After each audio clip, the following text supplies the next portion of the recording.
Hi guys, my name is Prithvi Nagpal. I'm a certified wine sommelier, and today I'm going to be doing a video on showing you how to taste wine. I get asked this question very often: why do you taste wine where it looks so funny?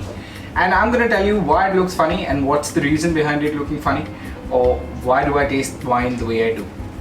Now, I've always thought of this as a very important skill to know. If you're going to a restaurant, you're going with your friends, if you're going on a date and she wants or he wants to have a bottle of wine or a glass of wine, you should know how to fully appreciate a wine. Or if the wine is bad, how do you know the wine is bad? So we're going to be talking a little bit about that. And also, if you're just a wine sommelier like me, or if you're somebody who appreciates wine and kind of just wants to get into wine for the love of it, then this is, I think, an important skill to know. I've broken it down into 5 steps. We're going to go through the whole process of wine appreciation.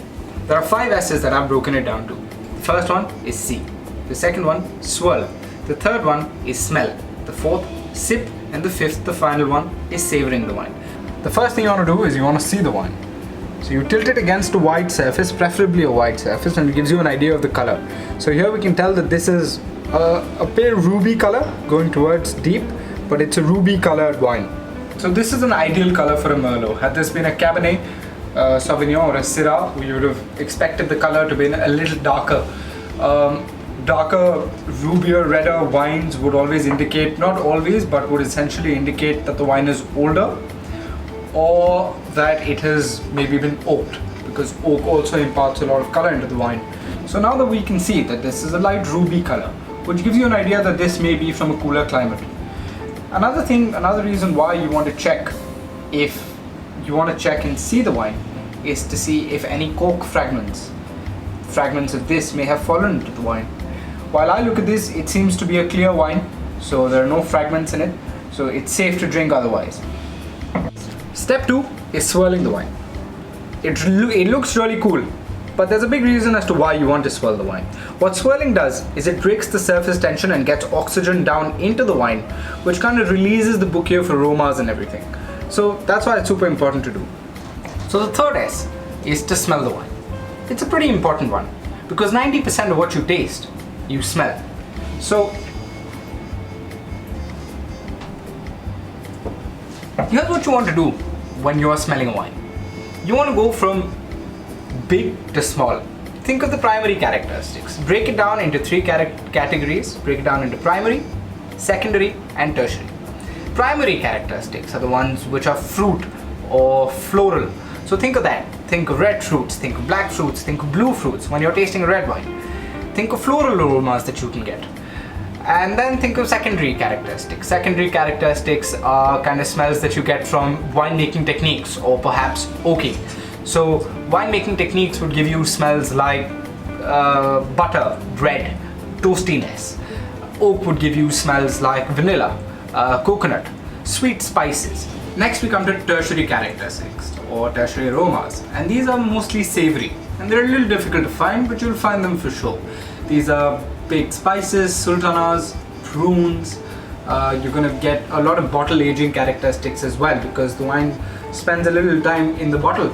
The smells that you can get are nuttiness or a little bit of honey. You get leather, tobacco, forest floor, which are interesting, and honestly I love these kind of aromas in wines.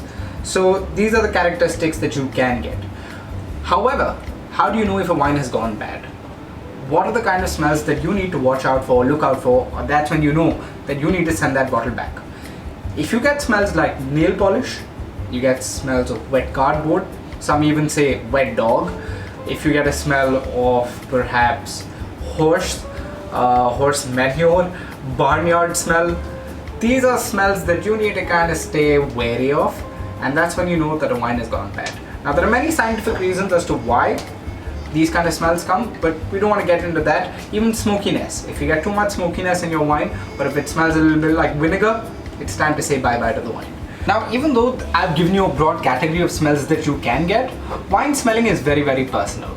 So I've heard even people say that this smells like my grandmother's cupboard, or it smells like my mom's old purse, which is fine, because wine smelling is personal. You're kind of associating these smells with your own experience. So if you smell your grandmother's purse in a wine, I'm not going to stop you, you probably do.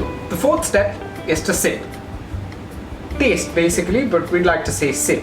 What you want to do is you want to take a considerable amount of wine in your mouth and kind of swirl it around.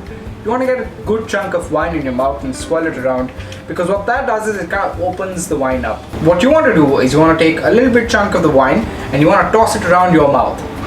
Even tannins you can tell by just taste. And what tannins are, I get asked this very often. What are tannins? You hear them very often.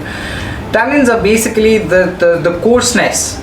For example, when you rub sandpaper or when you touch sandpaper, which is the coarseness or the bitterness that you feel on the sides of your jaws or your gums is what tannins are. In Hindi we say that when you eat a jamun, the bitterness that you feel, so that's what the jamun taste is.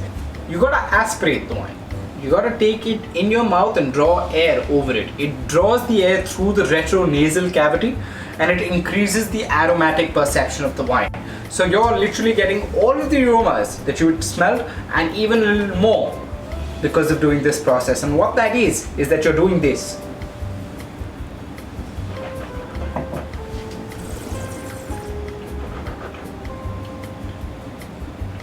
Now you want to tell, how does it feel in your mouth? The final S is savor, which is kind of the most relaxed one. Because what you want to do is you want to kind of look back and say, how was the wine? How was the length, the acidity, the whole balance of fruit with the components, the tannins, with the tannins whole and round. You also want to see how the alcohol was, too alcoholic, medium alcohol, you could have asked for more. Now, in essence, it's quite simple, because when you savor, you just want to break it down to, do you want to have another sip of this wine? Or are you okay with returning the wine? And that's what the last S is. It's, do you want another sip or do you just want to get over it? When a wine leaves you with an overwhelming desire for another sip, you know you've found a winner. So I hope you all follow these steps when you're appreciating or tasting a wine next. I'm telling you, it will completely change your experience. If you follow these 5 steps, you'll become a lot more knowledgeable, you'll seem a lot cooler, and you're definitely getting a second date. Cheers, have a good one, and hopefully enjoy wines like I do. Thank you.